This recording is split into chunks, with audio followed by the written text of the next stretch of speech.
Hello everyone, welcome back to my new May vlog. তোমরা দেখেই বুঝতে পারছো এটা 4th মে ভ্লগ। আমার ব্লগটা আপলোড করতে একটু লেট হয়ে গেল। আমরা বেরিয়ে পড়েছিলাম যুবভারতী যাওয়ার জন্য মোহনবাগান ভার্সেস মুম্বাইয়ের খেলা দেখতে।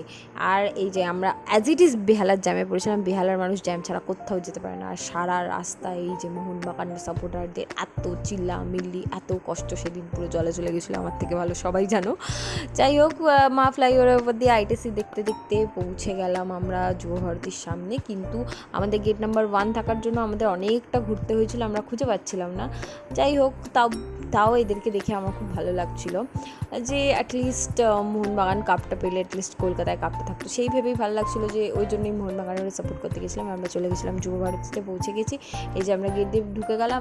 আর তারপরে এই যে যাওয়ার সময় তো খুব দাঁত বার করছিলাম। তারপরের ফলাফলটা তো তোমরা সবাই খুব ভালো করে জানো। যাই হোক, এখানে মাঠে ঢোকার পরে ন্যাশনাল অ্যান্থেম হলো, তারপরে খেলা স্টার্ট হলো। আর এই যে আমাদের রেফারি কাকু পুরো ম্যাচটা মাতিয়ে রেখেছিল।